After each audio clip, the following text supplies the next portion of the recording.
Alberta Primetime with Michael Higgins.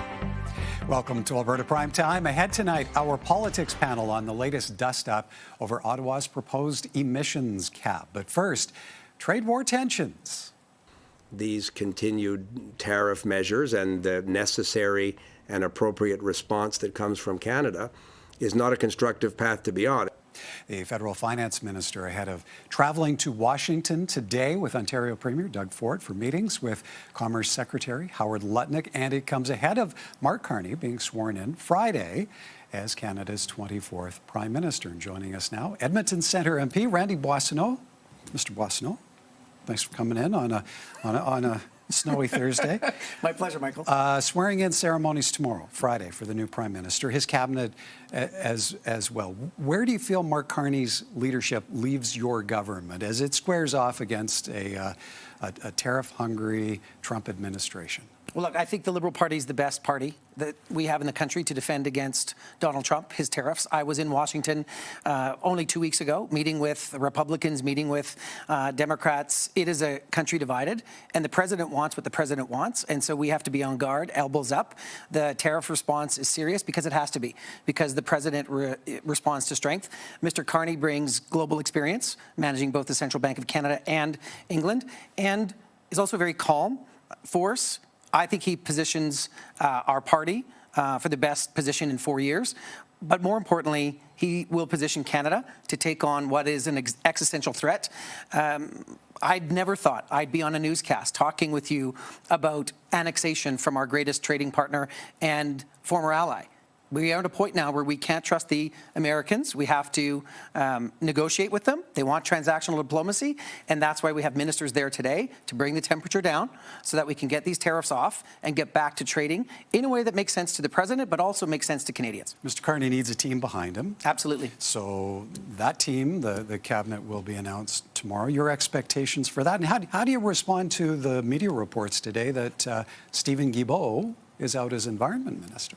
Well, what I'm seeing in the press is the same thing you're seeing, smaller cabinet, focused cabinet, on the fact that we are literally on a footing of having to defend our sovereignty and having to defend every inch of our economic sovereignty as well. So I'm anticipating a smaller cabinet. Minister Guilbeault serves his constituents and Canadians well. He's a very distinguished and talented MP. Whatever role Mr. Carney decides to give Mr. Guilbeault, he will do that role well. He and I worked on the Jasper file together. He's been, look, he wants to make sure that we save the planet, and we have to do that because it's a smart thing to do from a trading perspective. If the Prime Minister designate Prime Minister tomorrow asks Mr. Guilbeault to serve in a different capacity, he'll do so ably. Lots of pressure on Mr. Carney now to trigger an election. Rumblings of maybe it's April 28th, maybe it's May the 5th. How do you weigh the necessity to earn a mandate sooner than later in terms of dealing with Mr. Trump? So I was on the doors last week before I went to Ottawa for leadership, and what I heard from people is, call the election soon. We need a mandate. We want to support you. They were talking to me, and they said we need to know who our government is. It's interesting, Michael. We elect parliaments. This time we're electing a government. And there's really only two choices as to who can lead the government in this, in the face of these Trump tariffs. And it's the Conservatives or the Liberals. And for my money, I'm on the Liberal ticket. And we've faced off against Donald Trump before. We negotiated a successful trade deal.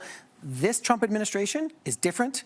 It's aggressive. There are expansionist, imperialist tendencies. And so we need a strong government to be able to face off. Well, and as you do that door knocking then, Yep. how do you answer to your constituents' anxieties over this accelerated talk of annexation, this making Canada a 51st state? What do you say to calm people down? I take it on and I say, look them right in the eye. And I say, we will never become the 51st state of the United States, full stop. We have leverage. We have things the United States needs. We will play all of those cards in this high-stakes negotiation for the future of our country. And what I say to people is, I've been doing this now for 10 years. I understand how government works. The reason I went to Washington 2 weeks ago was to use my contacts, my knowledge of how Washington works to make the case for Alberta and for Western Canada and for Canadians that if you pick a fight with Canada, Canada's going to fight back. And there's another thing that we said. I went there with Ben Carr, who's the MP for Winnipeg South Centre. We said, I don't know what the tolerance for pain in the United States is, Senator, but we can guarantee you that the tolerance for pain in Canada is higher.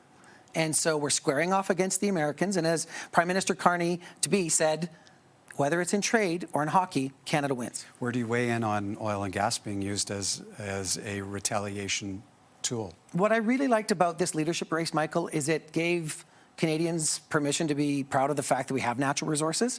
I was at the leadership. I heard what soon-to-be Prime Minister Carney said, which is this: we are going to be an energy superpower in both conventional and renewables. That brings everybody together. This is not a time to, pick fights over jurisdiction and to pick fights over the fact that we have these resources. We're going to need them. You know why? Because we're going to have to spend money on our own military. We're going to have to join forces with countries around the world in a way that we've never done before in the protection of Ukraine, in the protection of our own sovereignty. You get the sovereignty, you pay for, and it's going to come. We're now at the point where Canadians are going to have to lean in. That means developing more of our resources, and we don't have time to pick jurisdictional squabbles. It's Team Canada. How do you feel about adopting conservative positioning on ditching the carbon tax? It's already part of the plan. There won't be a carbon tax on the consumer price on pollution heading into this next campaign. You'll see that. Mr. Carney was very clear about that.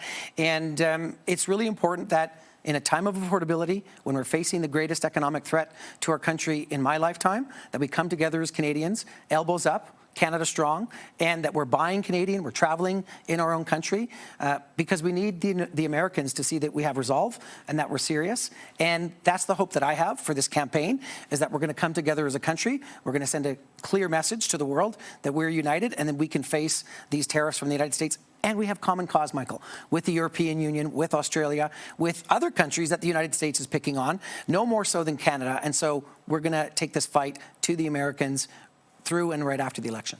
Okay, we're going into overtime here, but I Sure. need to ask, because Sure. you're addressing a largely Alberta audience. What do you feel a Carney-led Liberal Party has to offer Albertans that would draw support? Fiscal responsibility, social justice, international leadership, pride in our natural resources, and a leader who has Edmonton roots, Western roots, and understands that we're better when we're all together, and that we can be Canada strong, united. And look, in this next election, you don't have to be Liberal to vote Liberal, but it's certainly going to help us defend our country. All right, Mr. Boissonnault, I'll have to leave it there. Thank you kindly for coming in. Thanks, Michael.